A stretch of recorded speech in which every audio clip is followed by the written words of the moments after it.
Guys, Tops 85 401 live Sunday evening, June 24th, 2018. And I'm going to do a drawing for my 1500 subscriber giveaway. So I'm going to go old school, and I got all the names of everybody that made an entry into my 1500 subscriber giveaway on these pieces of paper. I'm going to cut them up, put them in the Giants hat, and I'm going to do a live drawing. I will be archiving this video, so people that miss it, it will be live. And I'll talk a little bit. Hey, what's up, Mike? Thanks for staying up. I'm going to talk a little bit about how I thought that the giveaway went. First of all, I was really happy with all the new YouTubers that made videos. Because one of the questions that I asked in my giveaway is, if you were a new YouTuber, what advice would you give? Or what advice would you give to a new YouTuber? And it was great to hear new YouTubers say, make videos. And I mean, I think half the people that made videos for the giveaway have been around for less than a year. At least it felt like that. I'd have to go back and look. But it was just great. I loved everybody's responses, and I loved some of the feedback as well on people's thoughts on how to promote the hobby. And basically, I think what we're doing here on YouTube is promoting the hobby, but there are a lot of other great suggestions. So the first one into the hat is Hall of Fame Collector. And so this might take a few minutes. I got about, I don't know, around 40 entries or so. And you guys can chime in and let me know what you thought about the giveaway as well. And hopefully I saw everybody's videos. We got Carter's Kids right there. So I'm just folding them up and putting them in the hat. And so there's Carter's Kids. And man, most of you guys, actually, I would say that I found about five to 7 or 8 channels, Mr. Fisher Bike, and during this whole giveaway the last couple of weeks, or I guess it's been about 3 weeks. So I'm going to try to speed this up. That's Caleb's Cards, Joe Ryan Fan, Ray from Philly, Parkside LI 88, and if you guys got to watch his most recent video. It's absolutely hilarious. It Cometh a Egg. We got Hitman 23, Psyched on Baseball Cards, Pepino Man, and Bowman 53, Yankees Cards. I know there were probably 5 people or so that said that they didn't want to be put in the drawing, but I didn't write down who said that, so everybody's going in the drawing. We got Passion for Cards, Anthony Perez, Regina Martin, Baseball Collecting, Just Da Bears. So I'm announcing them as I'm cutting these little sheets up here. Scotty Tradition, I think that's how it's pronounced. Mike Line TV. So that's it for the first page. So I'm going to fold these all up. So Ray from Philly is having a cheese steak. Very nice. And Schmitty says, congrats. And Schmitty, man, unbelievable video. If you guys didn't see his live, or I don't know if it was live, but he went and got to meet Dave Stewart today, and got to check that video out. So pretty awesome. His son Garrett was got to meet Dave Stewart as well. Dave Stewart is a class act, man. I'm telling you, that guy is a class act. First time, prime time, Sunday night, says Mike O. So I'll try to read you guys' comments as I'm folding up these entries into the giveaway. And everybody that watches this archived, you can skip through. I guess if you're going to watch this archived, I'll try to put a timestamp on when I do the drawing if you don't want to watch all this. So yes, Baseball Collector saw that video. We got Straight Edge Cards in the house. So what is up, Mark? And let's see. So folding these all up. And I still got another page worth of entries, guys. That's only half of them. So I know I mentioned. We got Snoop here. So what's up, Snoop? You working tonight, Snoop? Man, I guess Snoop and I have some of the greatest late night conversations while he's working. Mark from Kentucky's here. Retro fans here. So anyways, guys, I was watching YouTube videos with my wife earlier tonight, and she is so sweet. And as many of you know, she's undergoing treatment for breast cancer. And so so it's up in the air whether I can make the national. But we were watching some videos. We watched Mike O's video and Schmitty's video and a few other videos. My wife looks over at me tonight. She's so sweet, and she says, "I really hope you can make it to national this year." So, guys, you know, she really wants me to be able to go. So as long as the treatment and the timing works out, I will be able to. I still plan on going. So that's kind of a little update on me and the national. My wife really wants me to go. I think my wife really appreciates this community as well. And so we got okay. So here's some more entries. We got those back pages. Yes, Mike O, Greg Maddux. That was a great moment, man. We got Baseball Collector, and then CBSC_Diego. Mark from Kentucky. We got Bob Lewis and Eastern Connecticut Sports Cards. Victor Negron. Web of Cards. Chasing Ink. That's a great name for a channel, man. Chasing Ink. Triple Crown 24. All these are great names, but just he's a TTMer, so that's what I think. And then we got Ground Chuck. And this one is very flattering to me. Midwest Card Junkies. So I'm assuming Midwest Card Junkies. It's a couple of guys that do videos together, and their format is similar to my Baseball Card Junkies TV channel with me and Eric. So the Card Dreamer. We got Zombie Collector, and then ML Baseball Card Box, and right at the nick of time, Mike O, the last entry. So here we go. I'm going to fold the rest of these up, and I'll try to read your comments as I fold the rest of these up. So I see there's 26 people here, so everybody, thank you for joining in. Hopefully most of you guys that are on with me live made a response, but if not, we're all hanging out, so we're all having a good time. We're all promoting the hobby, right? So love this hobby, man. This hobby just a lot of good times, man. So I know it's probably folding paper, folding entries. And so I don't know how many people know what the prize is. I'm giving a $25 PayPal gift to the winner. So you can do whatever you want with it. You can buy baseball cards. You can take your wife out to dinner with it. You can buy your kid school supplies. I really don't care. Well, thank you, Straight Edge.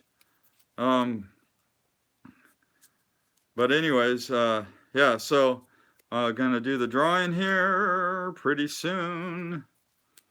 And so got a few more entries here. And of course, I'm putting them in the Giants hat. I'm rocking the hat backwards today. There was a great video earlier today. You guys might want to go back and watch from A League of Their Own. And Caitlin did a video on Ken Griffey Jr., the 1989 Upper Deck rookie card. And that was a great video. And I was just thinking about that video because I'm wearing my hat like the kid. So, Griffey style. Yes, Mr. Mike O. Griffey style. So here we go. So this is all live on YouTube. This will be archived.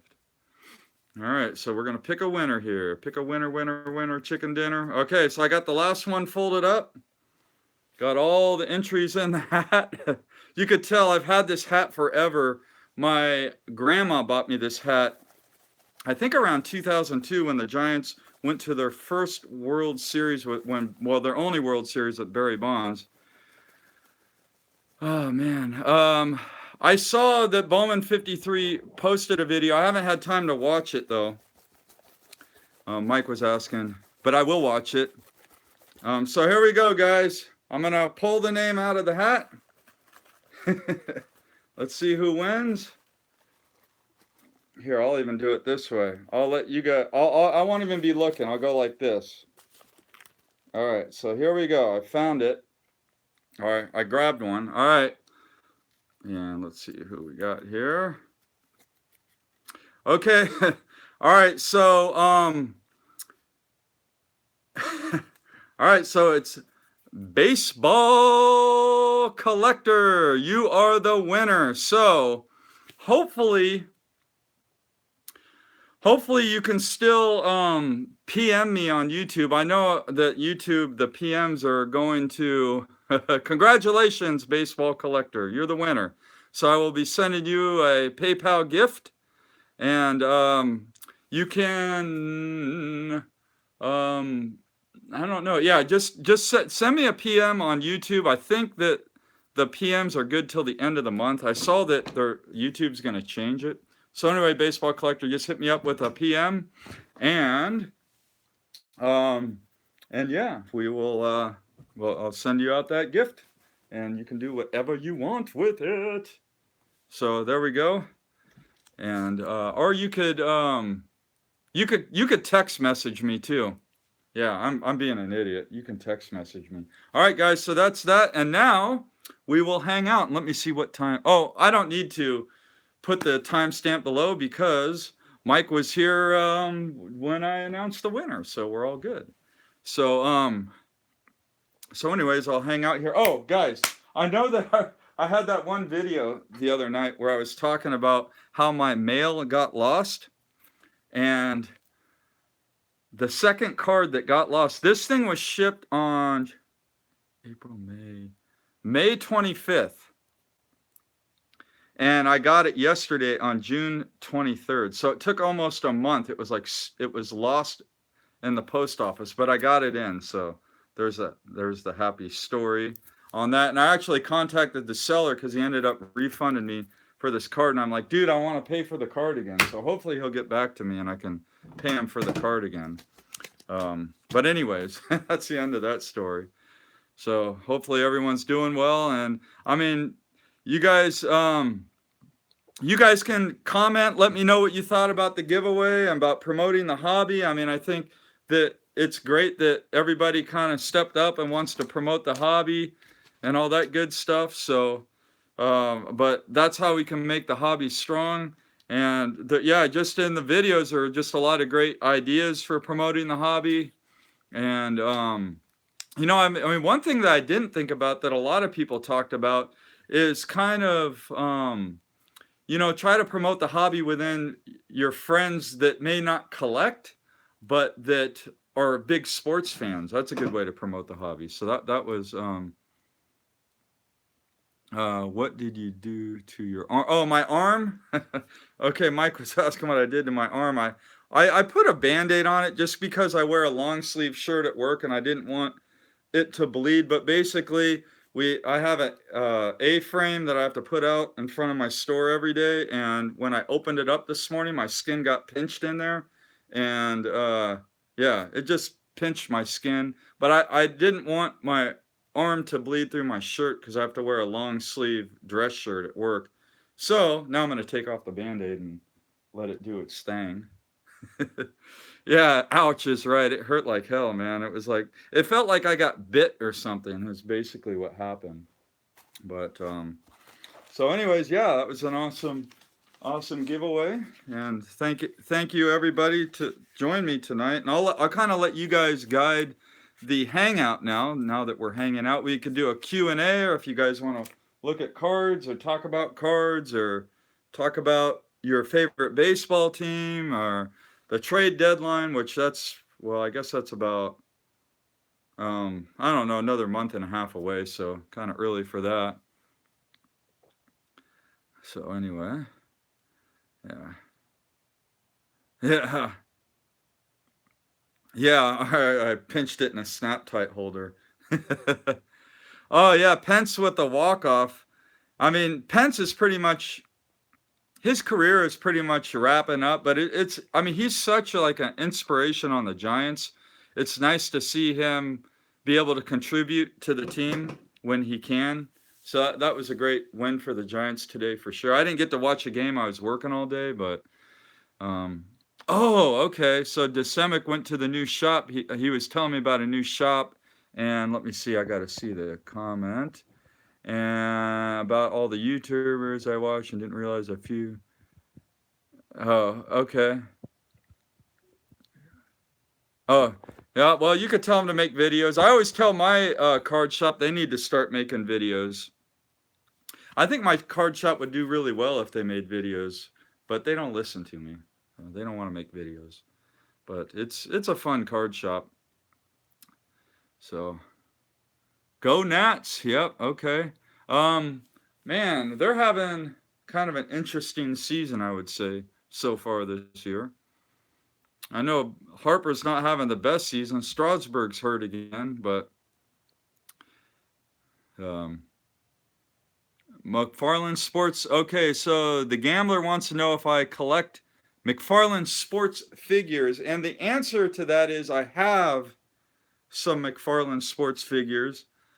I don't particularly collect them, but the ones that I have are all sports figures that were given to me. As a matter of fact, I'm going to hop up out of here and I'll try flipping the camera. I don't know if the camera's, I'm afraid that I'm going to get kicked off here if I turn the camera around. So what I will do here is I will show you the shelf.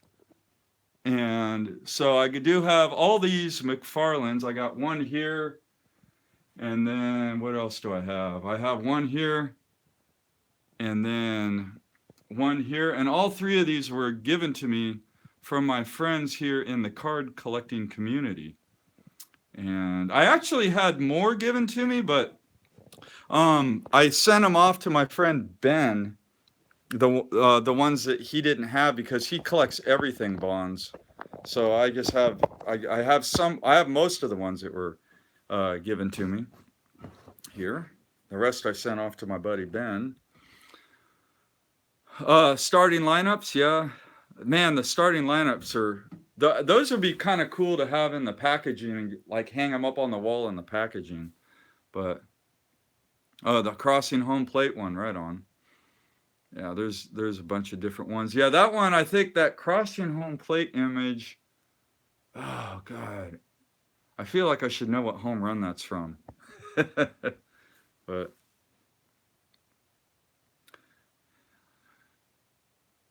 what did you pick up a Bonds 88 starting lineup figure? Those starting lineup cards are cool, man, because you don't see them too often, especially the ones from like 1988. Anyway. So I need the All-Star Game one. Oh, okay. Well, I don't see it up there. I got the 756, and then I got one from like okay, I think that was a 73. The one where he's pointing up was after he hit or after he broke the single season home run record. Then I got the 756, and then the other one isn't. He's not in a Giants uniform. Bonds is in a like a generic uniform. I think it was commemorating like some kind of an event, like a home run derby event, but it wasn't a Major League Baseball sponsored home run derby event. You see, like ESPN used to do that stuff in the old days. I think like Twizzlers did one once. So there's all kinds of like off-season events that you would see the baseball players do. I got to plug my phone back in before it goes dead. Yeah. Oh, there we go. All right. Anyways. Okay, so I've been asked, am I going to go to the national? And I was just talking about that when I started this. And basically, like, I really hope so, but it just depends on how the schedule is with my wife's treatment. She's gonna be getting she just finished up her last chemotherapy on Wednesday of this week, and her surgery is going to be sometime in the middle of July, I think. And we just have to ask the doctors and see. And I don't know. I hope so. It just depends. I mean, it's just, I just don't know. I mean, you just don't know what to expect with these kinds of things. Oh yeah.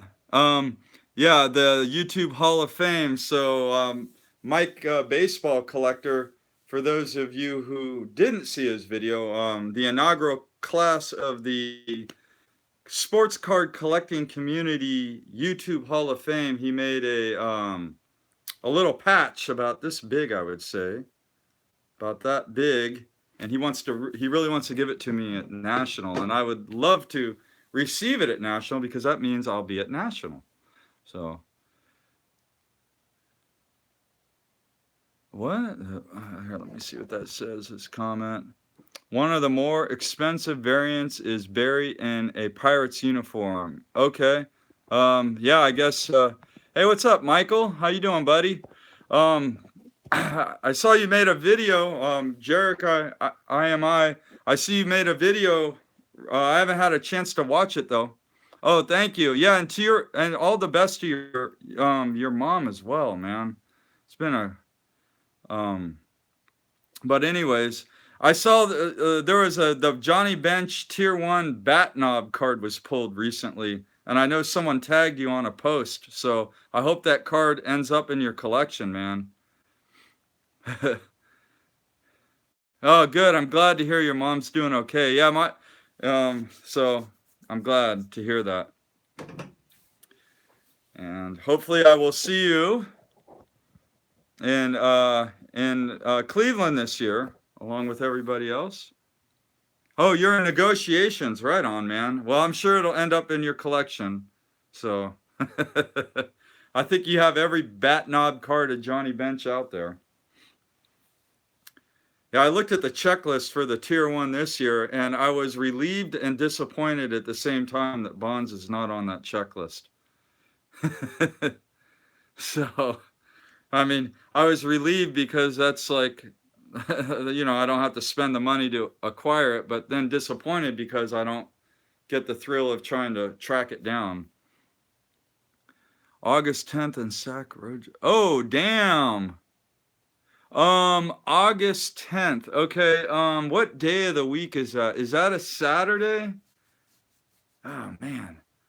Did you say August 10th? I got it. Barry Zito signing August 10th in Sac. Root beer float day, Coliseum. Okay. Yeah, man. There's a bunch of events, man. We got to definitely hang out soon, Schmitty, for sure. Man.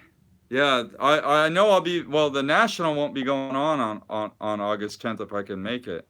Okay, that's a Friday. Okay, cool. So, whoa, you have like 13 of the 30 knob barrels made that's incredible, Michael. That Johnny Bench collection is just incredible. I guess, man, I didn't realize like Johnny Bench has a lot of knob and bat barrel plate cards out there, man. I guess he had a lot of bats that Topps was able to obtain to make all those cards. So that's pretty impressive. Anyway, I guess while we're hanging out, guys, I will get I guess I can get some cards to show you guys while we're hanging out. But like one thing I learned, I wanted to share this thought. I have so much on my mind, and I haven't been able to. I need to like write down an agenda of things I want to talk about because I do get sidetracked and I never like talk about everything I want to talk about. But one of the things that I noticed, like in the, in the community, in the YouTube community, is like, first of all, like my collection. I've said this a few times, but when I first started YouTube, I thought I had like the baddest baseball card collection of all time. And as the years have gone by, it's been about 7 or 8 years I've been doing YouTube. I've come to the realization that I have a very modest collection. I'm not saying that my collection isn't um is not as significant. It's just that it's modest compared to so many other collections I've seen. And another thing that I've noticed is some of the best content on YouTube isn't necessarily the cards that you're watching. It's the people presenting the cards. And so it's that's a great thing about this community is it's I mean, there's great collections, there's great content out there in terms of collections, but also there's just great people and entertaining people that make looking, like enjoying each other's collections so fun. And there's so many different ways to present collections or cards on videos, and everybody has their own style, and it's just really, really interesting to see, just kind of the melting pot of everybody within the YouTube community, and how we like to present and show off our collections, talk about our cards. But sometimes I'll watch a video that has a bunch of, binder cards that are worth, $1 or less, and it could be a 20-minute video, and if the person presenting their collection is entertaining, I will enjoy that video as much as a video where people are showing off like, 20 minutes worth of $1,000 cards. I mean, because we can all go online and look at images of baseball cards. That's not why we're here. We're not here to look at the cards. We're here to watch people enjoy the hobby. And so the presentation of or the interaction with the people with their collections is why we watch the videos. We can always look at cards. So that's one thing that I kind of concluded while I was watching a lot of the videos for just in the last few months. And there's been a lot of great new YouTubers coming in on the scene, and there's collections anywhere from just mind-blowing, jaw-dropping vintage collections where it's just like, for me to own one card in some of these collections would be absolutely unbelievable. And some of these collections, these people have hundreds of these cards where I would love to own one card. And a lot of the collections are just binder collections, and they're all equally entertaining. So I love the variety on YouTube and the interaction that we all can have with our collections. It's just awesome. So anyway, so I appreciate everybody that participates in this community. And I think that this community, I just have a hunch that, what we're doing here, and we've been doing this for years, but what all of us as a collective are doing here is really helping promote the hobby. I mean, it's great, man. I mean, I see people come on, make, new YouTubers all the time, and they'll talk about the people that influence them to make videos. And you always hear different names. It's never the same name. There's, we all like have our favorite people that we watch. And, but anyway, I guess I'm just kind of rambling on here a little bit, but I just kind of wanted to share my thoughts on that. So yeah, it's just a great community. So guys, everybody, man, no matter what it is you want to show off, I have concluded that we all watch each other's videos, not necessarily for the specific cards that we're showing off, but to watch us enjoy our cards, watch each other enjoy our collections and interact that way. So anyways, that's the best way that we can promote the hobby, or one of the best ways that we can promote the hobby. And another great way to promote the hobby is encourage people that aren't participating in this community to hop in, man. There's no wrong way to make videos. There's no wrong way to participate in this community. And it's just, hop in and have a good time, man. just some great stuff out there. I get overwhelmed sometimes because there's so many videos that come out, and I feel like I don't have time to watch them all. And you know, I probably don't. I know for a fact I don't watch every single video out there, but I do watch quite a few of them. And I don't always comment on people's videos. I haven't said this in a while, but I don't always comment on people's videos. And the reason why is I watch a lot of videos at work. And the way that the computers I have, because I watch them on my work computer, I don't watch them on my phone because um, I don't have endless data. So I watch them at work. But the way our computers are configured at work, I can't comment on videos. I can't see the comments or comment on videos, but I can thumbs them up. That's all I can do.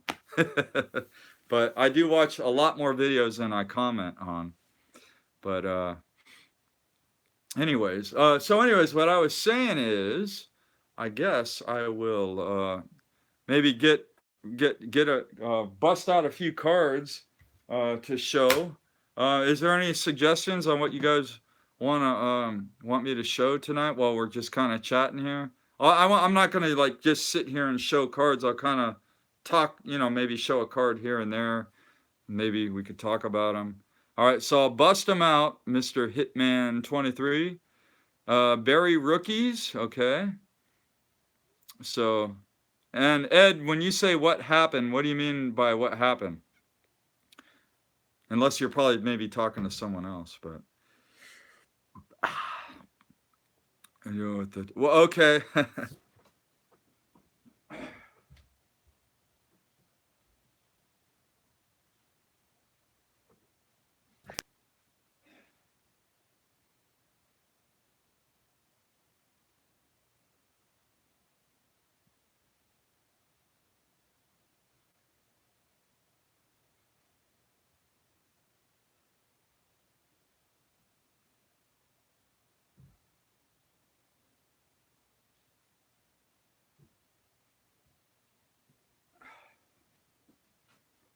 Let's see. All right. All right, good. I thought I lost my glasses, but then I realized I put them on my head. Okay, so Michael, Hitman 23. I showed this card off on my Baseball Card Junkies TV. Taco Bell at Come for Egg. Yes, Taco Bell. Anyways, I was showing this card off on my Baseball Card Junkies TV Facebook page because I went online the other day and I saw that this thing is selling in Gem Mint 10 and a Gem Mint 10 for like $3,000. Couldn't believe it. 3,000, and a raw one like this one sold for $1,800. And so I put on there, it's like, you know you're a true junkie. It's like I'm tempted to sell this, but I can't. I can't sell this card. I can't. And but anyway, and so he wants to know what I'm gonna do with it, and I'm not gonna sell it. I'm gonna hold on to it because this is like, I think this is gonna be like one of those cards that's gonna be like the card of the decade, right? So like, for example, the 90s, the card of the 90s is a Derek Jeter SP rookie card. And then you got the card between like 2000 and 2009 would probably be like, I don't know, maybe the Albert Pujols SP rookie, something like that, So there's always that key card from every decade. And this card changed the hobby. And the reason why is you saw like the set registries really, really take off for the Topps Update rookie cards. And I think it's because of this card or the base version of it. But I just can't bring myself to sell it. And everyone's telling me I should grade it. I don't think it would grade a 10. I think it would grade a 9 because there is a slight ding on the back of the card. Not a ding, but like, I don't know how to describe it. It's just not perfect. It's on the back of the card though. One bad corner on the back of the card. It's a soft corner. I don't know. But I think it would grade a 9. So, I mean, Yeah, it wouldn't grade in. I think it would. That's card's probably like a PSA 9. But anyways, yeah, I'm not gonna sell it. I'm probably not gonna grade it just because I don't think it would be a 10. And it's just, I don't know. And a lot of people are saying, well, you should grade it to protect it. But if I have it in a magnetic and a team bag, it's protected just fine. So I'm just gonna hold on to it for now. And that's what I did with the 85 Topps 85 401 cards. The 85 Topps McGwire cards, I had like 10 of them, and I didn't sell them when they were $250, and now they're like $5. But I don't think that'll happen to the Trout rookie card. But anyways, that's the story behind that card. I do have another Trout rookie card that's pretty cool. I'll show you guys. It's not a rookie really. It's like a pre-rookie. But it's the purple refractor, and that scratch there is on the magnetic. I should probably put this in a crispy fresh magnetic, which actually I just got a box of them in tonight from Amazon. But that's a purple Bowman Platinum from 2010, and so that's kind of a cool card there. So those are my two Trout rookie cards. And I guess I'll show more. I haven't announced. It's been my. Oh man, yeah. Yeah, I'm taking questions. I know a lot of guys. I'm sure people are asking me questions, but I'm sitting here talking, so I can't really see the questions. But I think I'm gonna stop looking at cards, and if anybody's got questions, I'll do a Q&A. So I do get scatterbrained when I do these live feeds sometimes. All right, so anyways, I'll show these while I'm waiting.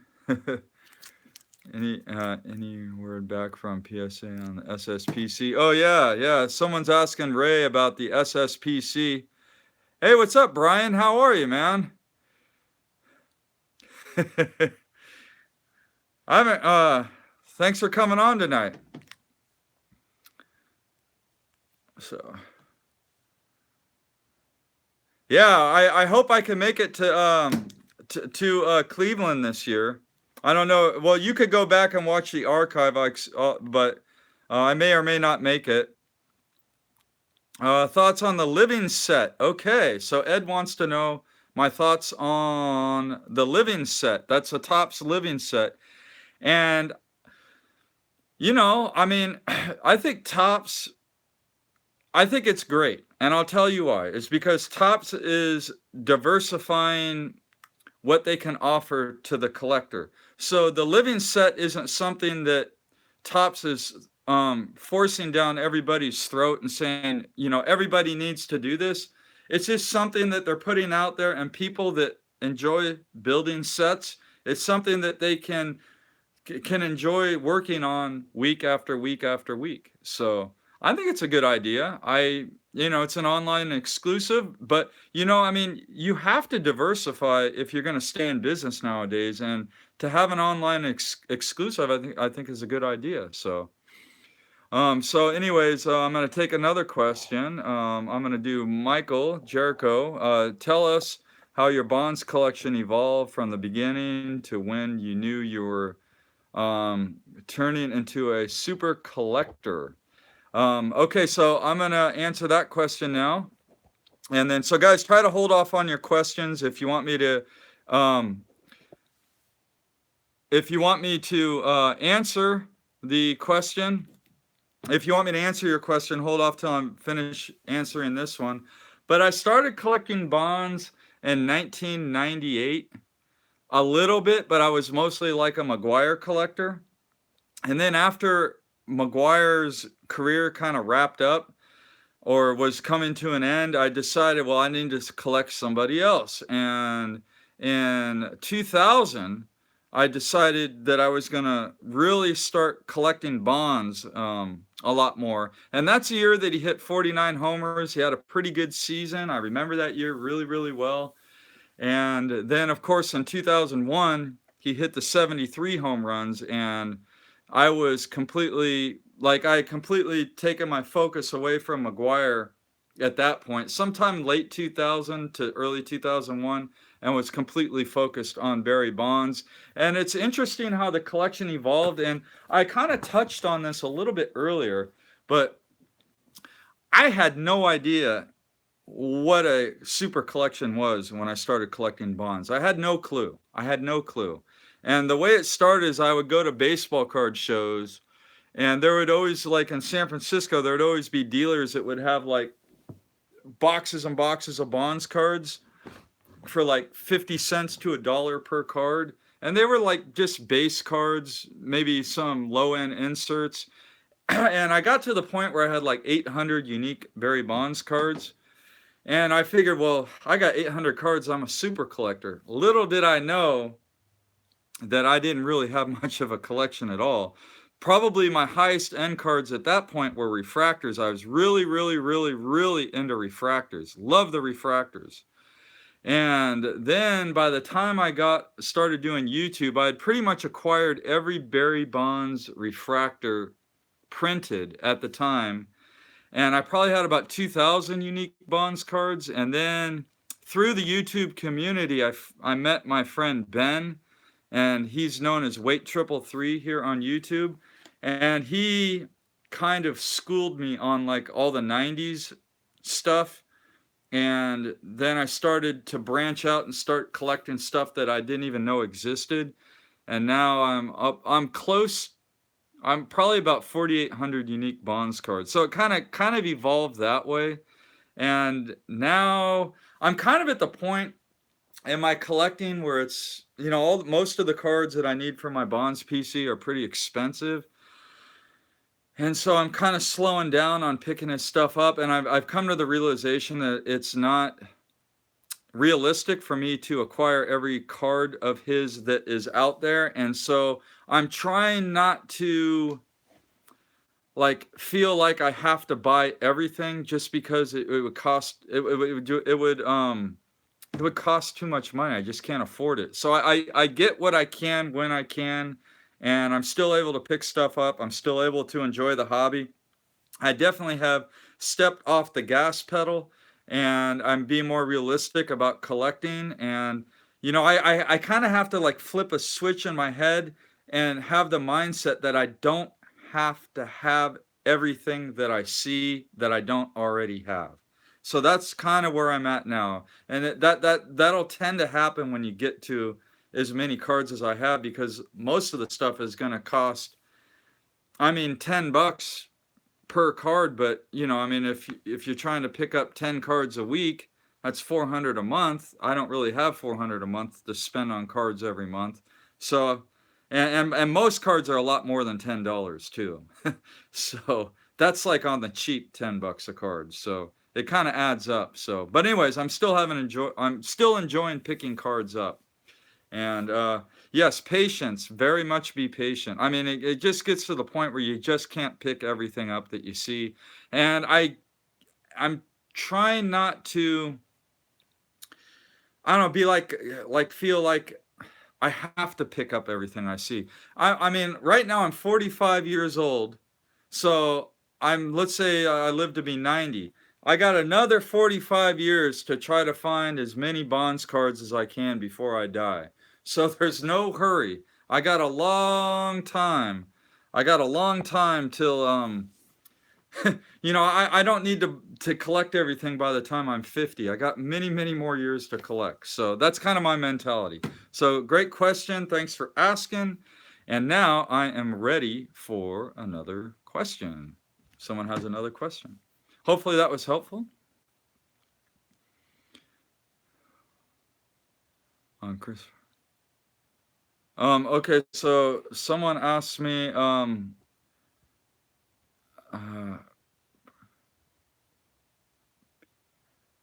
any thoughts on Kris Bryant? I've been buying at high prices. Okay, so we got a question about Kris Bryant.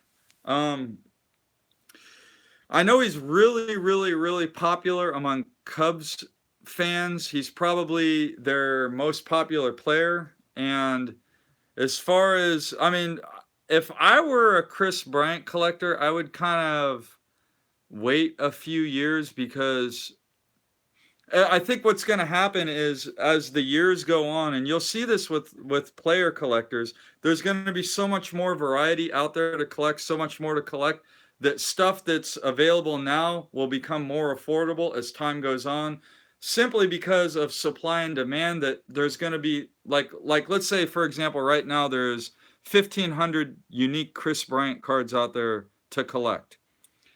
5 years from now, there's probably going to be 10,000 unique Chris Bryant cards out there to collect.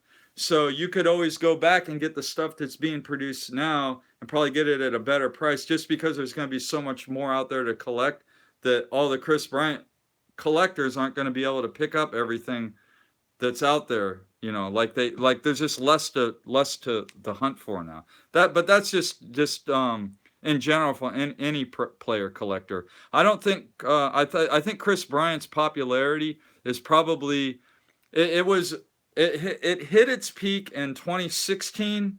It kind of went down, and now I think it's kind of plateaued, where it's going to be it's going to maintain the same popularity unless he has another career year. And I think he had his career year in 2016 when he won his MVP, but his popularity is always going to be pretty good. So, all right, so I'm ready for another question.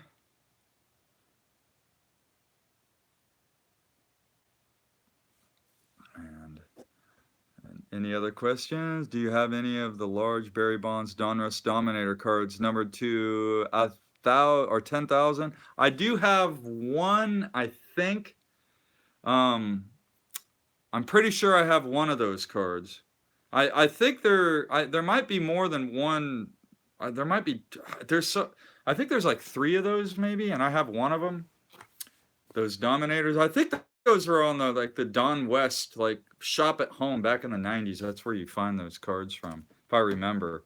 Who remembers Don West? I used to that guy used to put me to sleep at night. I'd put on Don West, watch him sell baseball cards, and I was just so comfortable watching someone interact with baseball cards on TV in the 90s that it used to put me to sleep. I bet you I'm not the only one that did that too back in the 90s. That guy was awesome, though. So, it come off an egg dated Don West's oldest daughter. Well, you're going to have to do a video and talk about that. I got to hear that story. Yeah, I mean, that guy, Don West, was entertaining. Hey, guys, just so you know, if you go back and click on my channel, go back and go to my oldest videos. And I think it's probably on my first page, if you go back, when you click on a channel and you go date oldest, and you'll see a video called My First Rant Video. That's the name of the video. And that video features Don West, and I think everybody would get a kick out of it. Maybe I'll even put a link down below on this video just because I'm talking about it. But it's a real old video of mine. It doesn't have a lot of views, but it's an absolute hilarious video, and I think a lot of you guys will get a kick out of it. I actually made the video while I was at work, bored out of my mind one day. But yeah, it's called My First Rant Video, and you guys got to check it out. Oh, my best old video is Billy Ripken. Yes, Ed, a.k.a. Wesker loves my video. It's titled Billy Ripken Fuckface Up in Your Face or something like that. That video doesn't get very many views now, and it would probably be like my 3rd to 4th oldest video on my channel, but you guys might want to check that one out too. It's pretty funny. I just acquired my first fuckface card, and I celebrated with that video, and it's a pretty funny video. So yeah, if anybody else has any questions, Q&A, or oh, the pack search video, yeah. That one too is one of my, I guess I got some classic oldies, man, on my channel. Who is going to the National? Well, you guys comment down below if you're going to go. So, okay, I'm going to go back and look at what Michael said. What was my first Bonds card? Maybe the first that wasn't worth a buck back in the day. God, that's a great question, man. What was my first like a valuable Bonds card that I bought? Like with rookie cards aside, I don't know. I really don't remember. Oh, that's a good question, man. I remember, Michael, you were talking about your first Johnny Bench card that you bought. You were on vacation one year, and you happened to stop off at an antique shop, and there was some Johnny Bench card numbered to 25 that you picked up. And so I know what yours is, but I don't remember what mine is. How funny is that? But damn, man, that's a great question. God, I don't even know. I don't know what my first big Bonds valuable card is. God, but you know, if I maybe I'll make a video if it pops in my head. Okay, so here's another question. Let me just hear. Do I like 90s and early thousands Bonds auto or current style? That's a great question. I love that question from Scott Steuer. I think that's how it's pronounced. But I like the look of Bonds autos now. I mean, I'll pull out a couple of his autos. I'll show you guys kind of the evolution of his auto. But basically, like back in the late 90s, early 2000s, he signed with a BBS. And now he's got just a gorgeous signature. There's pros and cons to both. Obviously, I like collecting Bonds autos from his playing days. But the new stuff is just gorgeous. So, all right, Michael wants me to get the knob. And just so you guys know, Michael was instrumental, and I've talked about this many times, instrumental in me making that that purchasing decision, and it was the best decision I've ever made too. So, how solid is your Bobby Bonds collection? I mean, shouldn't you collect? Okay, that's a great question. I do have a little bit of a Bobby Bonds collection. I have a couple of autos, a couple of relic cards. I have his rookie card, and then a few other cards. And I do enjoy collecting Bobby Bonds. I do have a little bit of, and I do have even some relic cards with Barry and Bobby on them together. So yeah, I got a decent little Bobby Bonds collection. Guys, just so you know, I will bust out the autos in a minute, but I'm just trying to follow up on as many comments as I can. So, Snoop, okay, he's asking Smitty a question there, so.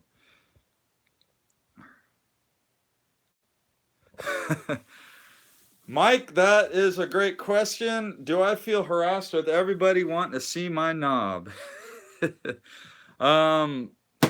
I think you know the answer to that one, so that's all I'm going to say about that. All right, so guys, I'm going to grab the autos so you guys can kind of see the evolution, and so yeah.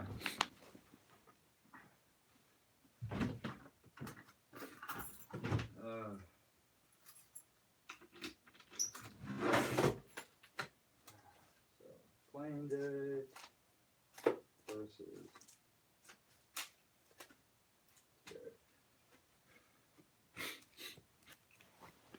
Okay, so this is what Bonds auto looked like in the late 90s, early 2000s.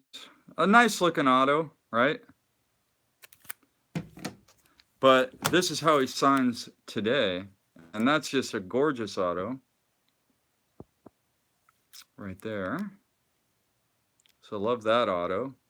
And then this is the bat knob that Michael was asking about. And I'm pretty sure probably most people have seen this card by now because I've shown it off so many damn times. But there she lie.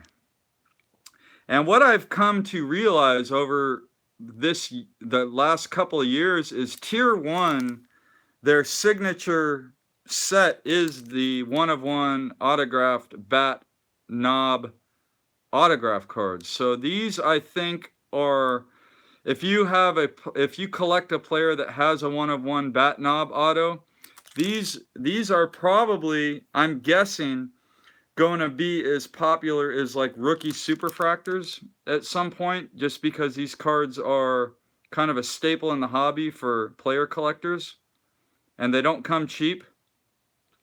And yes, man, Brian, Michael and I at the 2017 Nationals had about a half-hour conversation about this card the night after I saw it in the showcase at the 2017 National.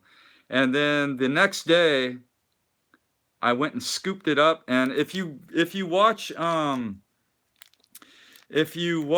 Aaron Davis's, you could go back on Aaron Davis's channel and you'll actually see me making the purchase of this card.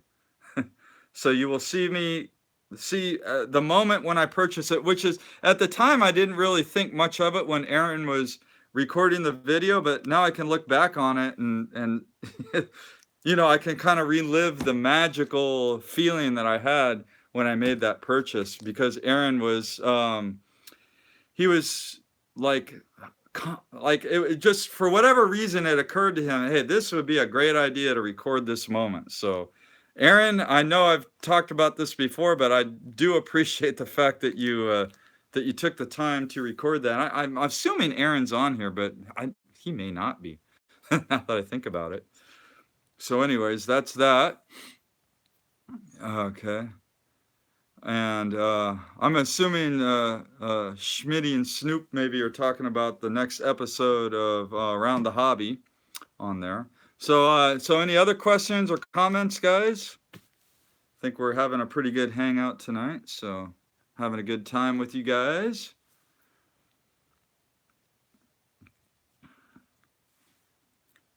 While you're trying to formulate some questions, show off a few more cards. Why are modern worth so much? Well, I don't know. Like, so,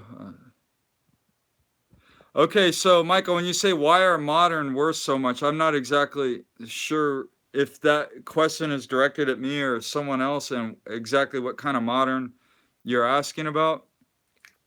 But I think modern, there's just so much variety out there that some modern is worth a lot and some is worth nothing.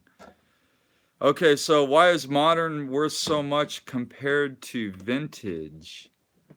Well, I think it's probably because people like collecting players that are currently playing. It's really fascinating. I mean, for people that watch Nolan, AK Elite Co 3, I think that will probably answer why modern is worth so much, because like when he does his mail bin videos, he talks about how it's almost like you got the speculative collectors, people that are collecting, speculating what a player will do or hoping what a player will do, and then you got people that are following players that are playing, and I think it's just like the bandwagon effect. Everybody wants the hot player, and I think it's almost like the mentality of like culturally what the American attention span is, right?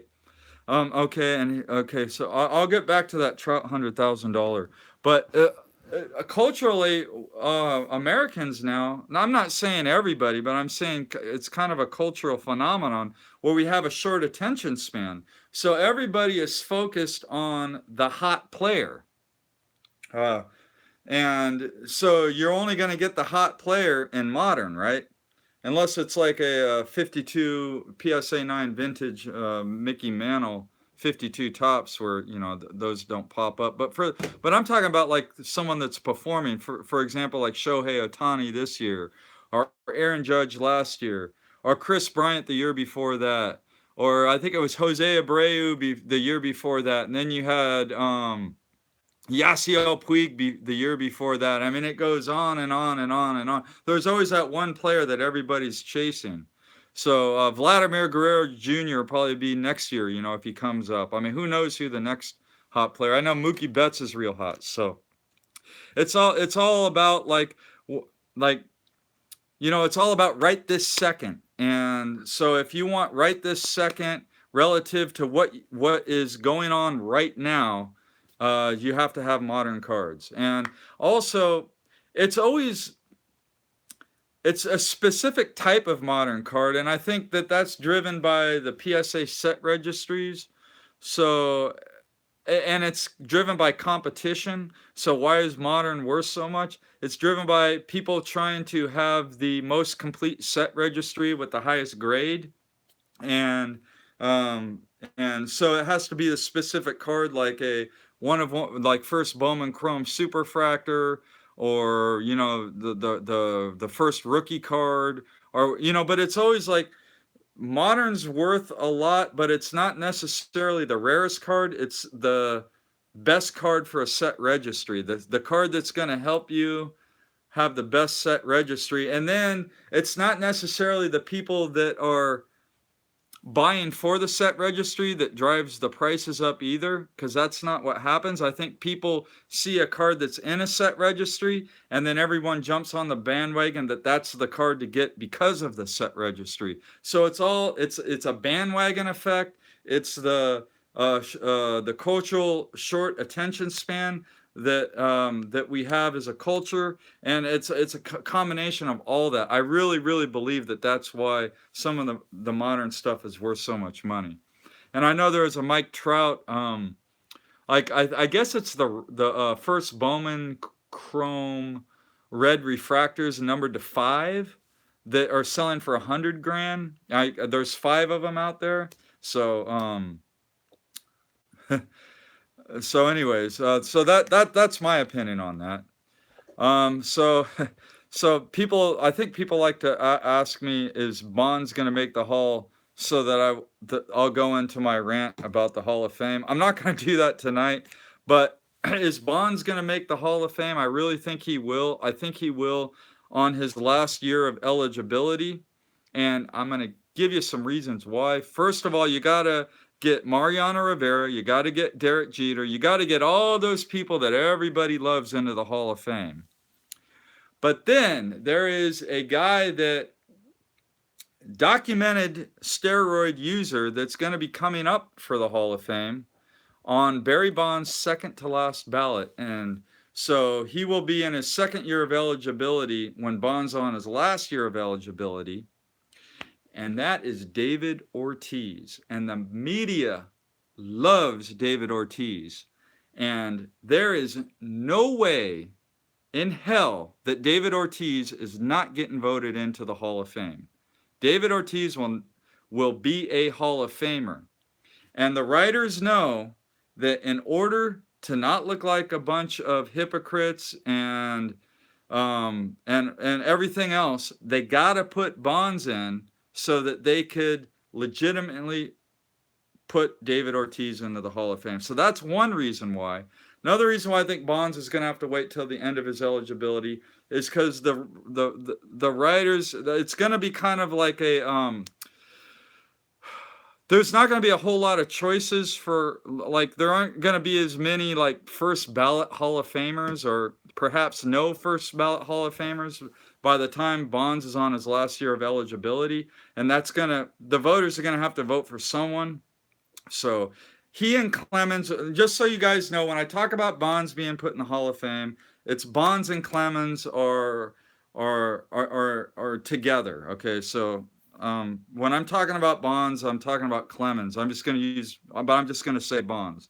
So with that being said, I think on Bonds' last year of eligibility, maybe a little teeny chance on his second last year of eligibility, he will be a Hall of Famer. And that's I think collectors know that too, because his stuff is starting to take off. Yeah, I mean, Michael just said Bonds was a Hall of Famer before he took performance enhancing drugs, or roids. Edgar Martinez, I don't know. I mean, I mean, I don't know. I have mixed feelings about him being in the Hall of Fame. But I don't have a problem with him being in a Hall of Fame, but I certainly don't have a problem with him not getting in the Hall of Fame as well. I guess my big thing is, if you're going to put Edgar Martinez in the Hall of Fame, you got to put McGriff in. And it irks the hell out of me that McGriff is like a 30% Hall of Fame vote guy, and he played first base, and Edgar Martinez is going to get voted in next year. I just don't understand how that works. So anyway, McGriff needs to be in the Hall of Fame, and there's no reason why. I don't understand why he's getting 30% of the vote. But I'm not. I don't get a vote, so maybe I'm way off. I don't know. Not okay. So Mikey says not too many people collect Edgar Martinez because he was a DH. I think that when he does get voted into the Hall of Fame, he's gonna be very collected. So a lot of people do like to collect the Hall of Famers. So his popularity will double or perhaps even triple. So anyways, any other questions, thoughts, guys? As long as we got good conversation, I'll stay on, but seems like a lot of good participation tonight. Yeah, it's a crime for the crime dog, says Schmitty. Absolutely. Do I collect any Bond stuff, not cards? I try not to, which sounds kind of funny. I try to stick my Bonds or stick to only collecting Bonds baseball cards. And the reason why is I'm like not a hoarder, and I just don't want stuff. I don't want too much stuff. Like if I can hang it up on my man cave wall, fine, but if I can't, I don't want it. So I just don't want it. That's what I love about baseball cards. You can have a stack of cards, very collectible stack of cards right here, and it barely takes any space. I don't want to be like one of those collectors that gets overwhelmed with like the collection taking over my house. I guess that's the main reason why I don't collect memorabilia, and I don't even collect baseballs or anything. I just collect cards. So yes. Michael's wondering how my friend Ben, aka Wait 333, is doing. He's doing fabulous. Fabulous. He just bought a house, and he has a basement that's going to be completely finished, and he's currently working on his man cave. He's getting stuff framed. He just put new flooring in his man cave, and I think it's probably like a 1,000 square foot man cave, something like that. And I can't wait to go out to Wisconsin and visit him and check out his man cave. He's doing great though, man. He's still picking stuff up all the time too. So yeah, he's actively collecting. He's not making videos, but he's very active in the Facebook community. So, all right. So Jimmy, thanks for hopping in. And I see I know it's getting late on the East Coast, so I know people. This is my Friday night, right? So I can be up all night. I can do this all night, but I know a lot of people probably have to get up and go to work in the morning. All right, so any other questions? Anything else you guys want to talk about? Let me catch my breath.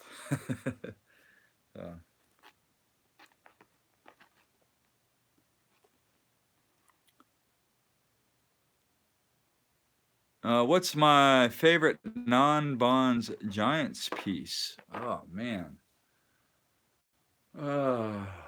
That's a great question. God, I got a lot of non-bonds. I got a pretty big Giants collection. It would probably have to be like a Willie Mays item.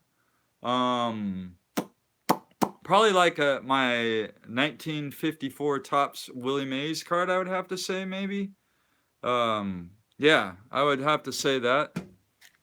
And I'm hoping if I make it to National this year, I'm pretty much got a budget set aside to pick up a Willie Mays 51 Bowman card, which I really want to get one. and my budget is a PSA 3, and I can't wait. I can't wait to get a Willie Mays rookie card. So someone just asked me, and I'm going to share this story because it's a story that I'm happy to share. But what did my wife say when I bought the Bonds knob card?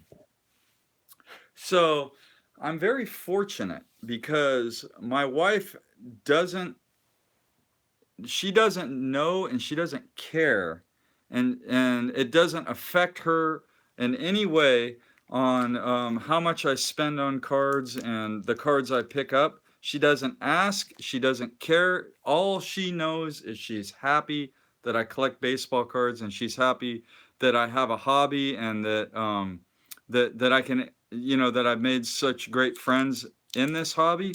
And so when I showed her this card, she just said, "Oh, that's a cool card." That was it. So she didn't ask me how much I spent. I don't think she cares. And I mean, like my wife and I, we got married a couple of years ago.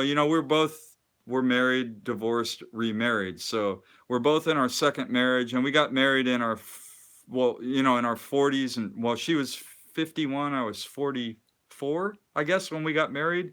And so we already like have our own money, I guess you could say. So we don't, it doesn't matter, right? So it's like it doesn't matter. I can do whatever I want. I don't need her permission. I mean, our kids are growing up. It's different than when you like get married when you're 20 and you're starting a family, and you kind of have a combined income, and our situation's much different. So I could go out and spend 10 grand on a card right now, and I mean, I can do that, and I don't need anybody's permission. I can collect like a single guy. So I'm very, very fortunate that I'm married to the most wonderful woman in the world. However, I can collect like I'm single. I can do whatever I want with my collection, and I don't need permission or anything. So there you go. So that's a story on her thoughts on the purchase. And any other questions? What are your thoughts on Instagram, Facebook apps, COMC to look and buy, trade at, trade?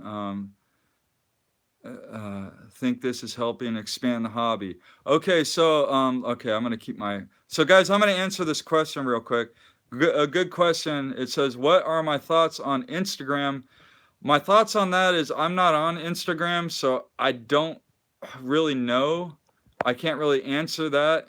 I tried Instagram and I didn't like it.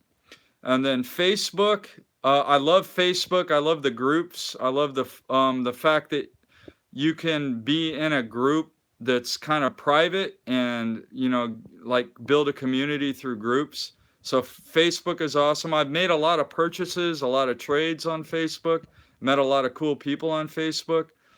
And then COMC to look and buy, sell, and trade at, cards. And do I think it's expanding the hobby? I think COMC is awesome if you're if you're looking to pick up cards for cheap, and you want combined shipping, and you don't want to like pay $3.99 for every card shipped.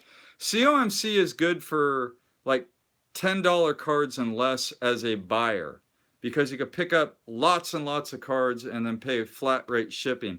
I think for more expensive cards, though, it's hit or miss. I mean, I think COMC is great for the hobby. I think that it gives buyers a great option. It also gives sellers a great option to get rid of their cards, because like if you got a ton of cards and you don't know what to do with them, and you don't want to take the time to list them on eBay, just send them off to COMC. And I mean, I've never sold on COMC. However, I'm assuming that the people that have the most success on there are people that send their cards in with hopes that the cards end up in collections that'll appreciate it, and that the money will come as long as you sell the cards at a fair price. So COMC is awesome. It's a consignor seller, and they're doing the hobby a great service. And it's really good for the hobby. It definitely is a great alternative to eBay for both the buyer and seller. I mean, if I was ever to want to sell a big collection, they'd be a good place to go just because I don't have the patience to list stuff on eBay. And as a buyer, as a bonds collector, as long as I'm not looking for mint cards, you know, if I'm looking for kind of mid-price cards for my collection, and I don't care if they're in like perfect mint condition, it's a great place to pick up a lot of stuff for a good price.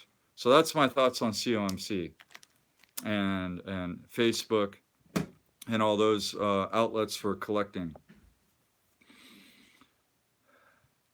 So, any other questions? God, I've been on here for an hour and 15 minutes already. So. Maybe I put everybody to sleep. I'm assuming I have that that kind of voice, right?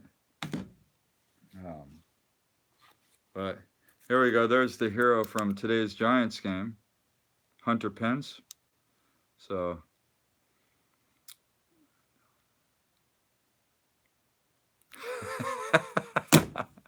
Adam Ha, you're funny.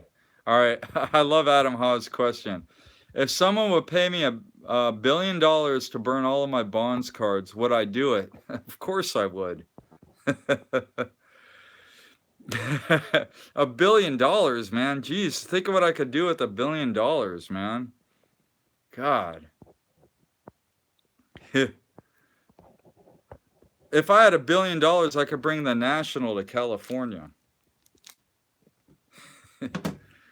and everybody and all my card collecting friends. I could have. I mean, they would do that. Yeah. Anyways, Adam, you're funny, dude. I know you know. How about $1 million? Yes, I would burn them, dude. I wouldn't think twice.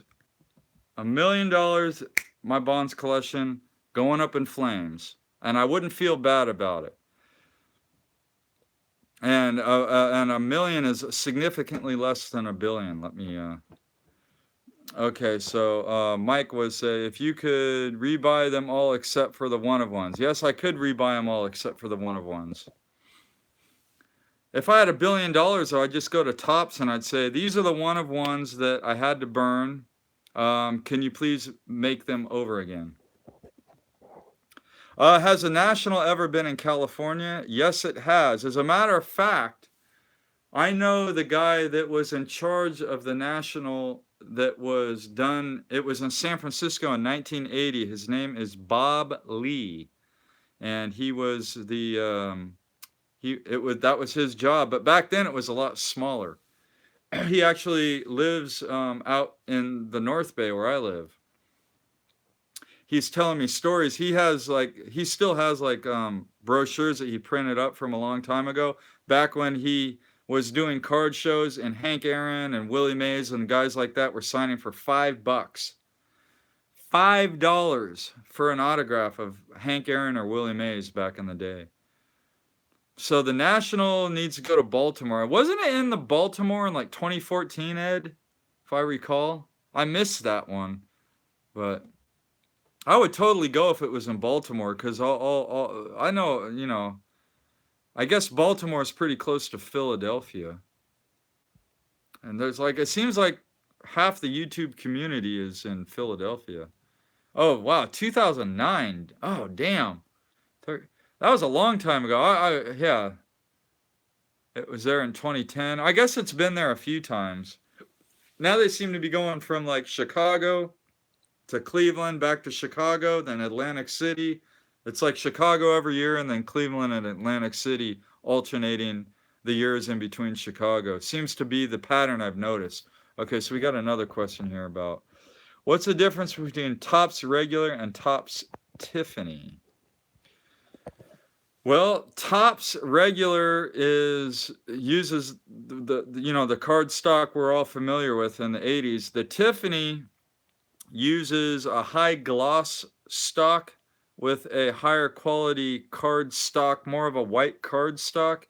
And also the Tiffany's are printed in Ireland, and the regular ones are printed in the United States. So Ireland, back, up until recently, Ireland was known for having the best printing, like the best printing technology, I guess. Yeah, well, the brighter backs are only in like the regular top set, but if you do like a tops traded and a tops traded Tiffany, the stock is actually identical on the back. But you can always tell by the high gloss stock on the front. So, but Tiffany's are like they came in collector sets, they never came in packs, and they were a print run usually of 5,000, but towards the end, some of them were a little bit more. So any more thoughts, questions, or anything like that, guys?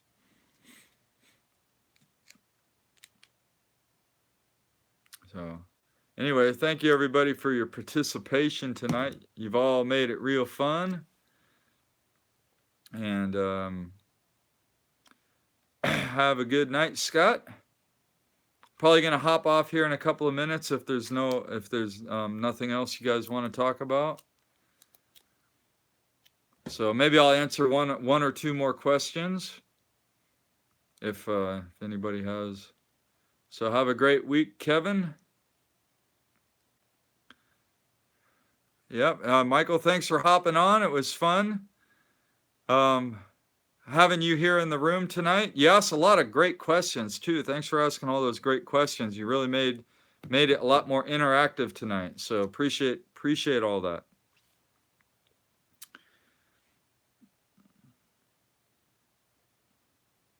So who is my favorite Mike on YouTube who collects the Phillies? That would be Michael. So, oh yeah, thank you, Michael. Yeah, yes, I'm hoping I can make the Nats, and yes, and again, my wife is pulling for me to be able to make it to the Nationals. So, wow, yeah, that's great to hear that your wife is 11 years, dude. That's awesome, man. Okay, so Snoop wants to know if I picked up any more Gibson cards, Josh Gibson, and I haven't picked any up since I showed the last stack that I got, Snoop, but I'm always on the lookout for more Josh Gibson cards. And I actually, COMC has been my best resource for picking his cards up, because collectors, I think a lot of people pull his cards, they don't really understand who he is, and they put his stuff on COMC, and you can get it for cheap, man. You can get some great deals on Josh Gibson cards on COMC. I'm letting my secret out.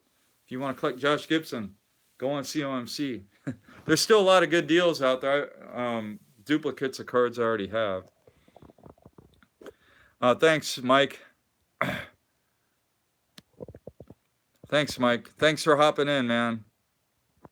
So I'll take one more question, guys. It seems like the questions are kind of they're drying out. No one's really has much more to ask, but I'll answer one more before I hop off here. So ask away. So who is the next person you would collect after Bonds? Man, that is such a good question. And I think that I've kind of I would say that Josh Gibson. I mean, I've kind of talked about it and touched on it a little bit, but Josh Gibson is a guy that I've been kind of enjoying collecting, and Panini has done really nice job making contemporary cards of him. So, but if I was to choose a player that is currently playing, it would have to be one of my Giants, and it would. I mean, I collect Buster Posey and Madison Bumgarner. I do have pretty decent collections of both of them. So but if I was to really start to super collect a current player, it would be either Posey or Bumgarner, and I probably would go Posey just because he's kind of the staple in the Giants lineup as far as a position player, and he's a Hall of Famer. He's going to be a Hall of Famer, and so I would say Posey. I would if I wasn't collecting Bonds, I'd collect Posey. So that is my last question for the night. And thank you. That's a great question. And so, guys, thanks so much for hanging out with me, man. I had a great time. And thanks for everybody's participation in the giveaway, everybody that got into the giveaway. And it was a fun hangout. And until next time, as always, happy collecting.